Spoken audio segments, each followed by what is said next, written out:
This is David Olshan of Nevada Legal Services. This is graduation day for our YouTube Law School. The last lesson, appeals.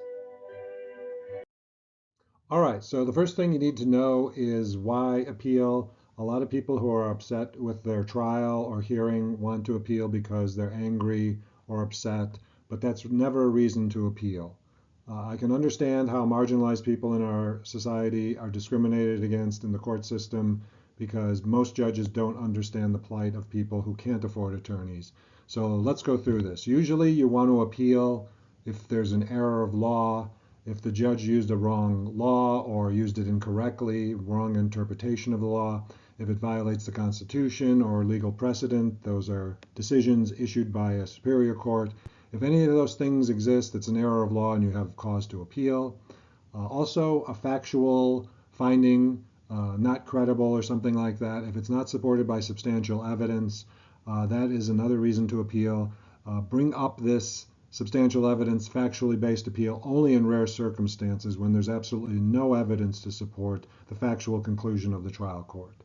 Also, a lot of people appeal to take strategic advantage of the other side. If you're rich and have a lot of money, you can appeal even if there's no basis, because lawyers will file appeals even though there's no basis.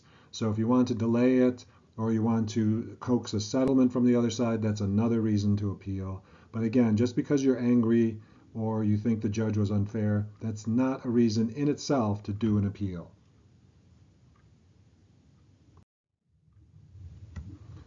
You also have to be aware of the time limits to appeal. So in state district court, once a decision is entered and there's notice of entry of order, you have to file your appeal within 30 days of notice of entry of order. That's different, however, if it's an eviction. If it's a summary eviction, it's 10 days to appeal. And if it's a plenary process, an unlawful detainer process, it's 20 days to appeal. And those are the time limits to appeal in district court. In justice court, it's 20 days across the board, except if it's a summary eviction, and it's 10 days. And you count these as consecutive days, and you have to file your appeal within that time limit. You also need in your case an appealable determination. If you're doing something preliminary like a discovery dispute or a motion to dismiss, generally speaking, a motion to dismiss is denied. Generally speaking, that's not a final order. That's not an appealable determination. Usually an appealable determination is a final order, but it could be before the final order. If it's preliminary injunction, if a preliminary injunction was granted or denied, you can appeal.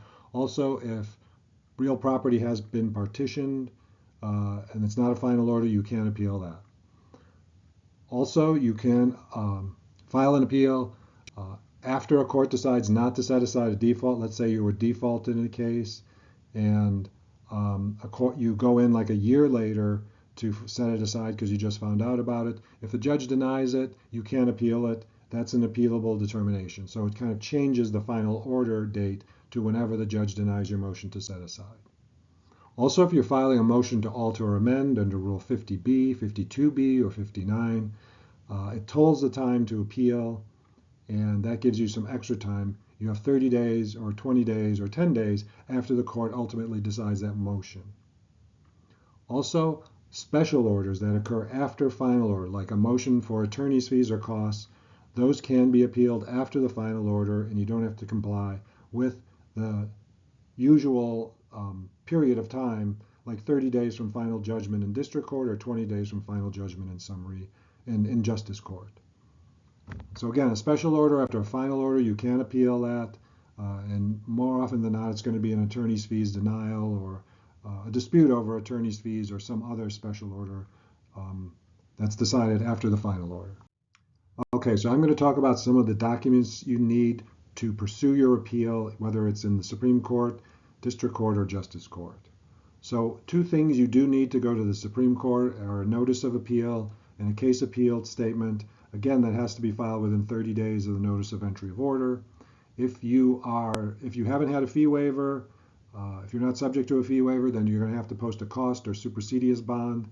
And if you're seeking a stay, there's usually a bond associated with that, and you're going to have to post that money. By post, I mean deposit the money into the court.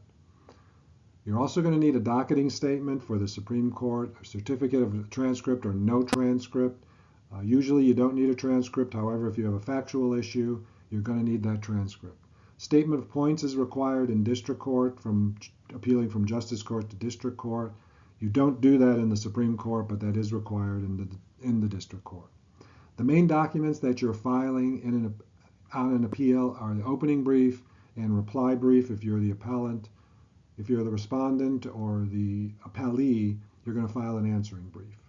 Now, these are technical and difficult. You're going to make your legal argument. You need to know the standard of review and things like that.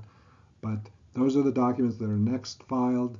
The opening brief, 40 days from the time the appeal is docketed in the Supreme Court, your opening brief is due. Then there's an answering brief and a reply brief. A hearing, especially in district court from a justice court appeal, is discretionary. It's not always required. Sometimes the court can just issue a decision or order and your appeal is done. Also, the Supreme Court sometimes does that too, issues an order without a hearing, and once you get that, you're pretty much done. Your next course of action, if you want to take it, is a writ of certiorari or mandamus to the Supreme Court, and nobody 0.1%. It's not something that you commonly do. So if you lose on appeal, you should really give up unless you're going to retain an attorney.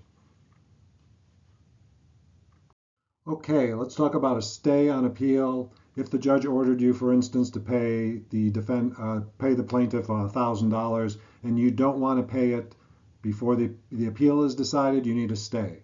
So the first thing you need to know is if you want to stop the judgment from being enforced, you have to ask the trial court that just issued the order, please stop it while we're on appeal. The judge can grant it. If the judge doesn't, you need to seek the stay from the appellate court. And usually when the court grants a stay, they'll require a bond, and the bond amount is the amount related to the harm that will be imposed by the stay. So the $1,000, maybe the appeal would be 6 months. They might judge the stay bond to be the interest on that $1,000 over the course of 6 months. Something like that, something related to the cost of an erroneous stay. Congratulations, you've just finished Nevada Legal Services YouTube Law School. If you want help with a legal issue, please contact us at nevadalegalservices.org. Thank you.